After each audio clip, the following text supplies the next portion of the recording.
Wote tumeshuhudia mazoezi ya mwisho siku moja kabla ya mchezo ambao unafanyika saa 2 usiku kwa saa za Morocco kesho, na wote tumepata moyo.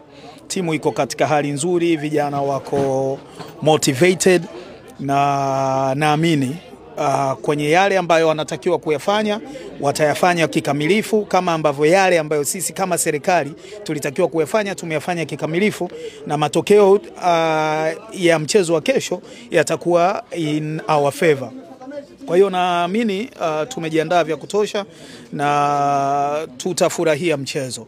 Kati ya miongoni mwa vitu vikubwa vitakavyotokea, lakini kubwa ni tutapata matokeo katika nusu hii ya kwanza ya finali ya Confederation Cup. Kusema kweli, uongozi wa klabu ya Simba, benchi lao la ufundi na wachezaji wanafanya kila kilichopo ndani ya uwezo wao kupata ushindi kwenye mechi hii. Wanajua ukubwa na uzito wa mechi hii kwa klabu ya Simba, lakini wanajua ukubwa na uzito wa mechi hii kwa nchi ya Tanzania. Ili tukilichukua itakuwa ni kombe letu la kwanza kwenye ngazi ya vilabu vya wakubwa na timu za taifa vile vile kwa timu za Tanzania.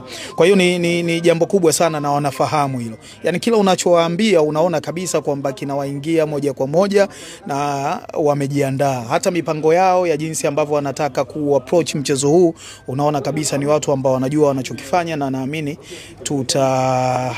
hali hiyo itajionyesha uwanjani.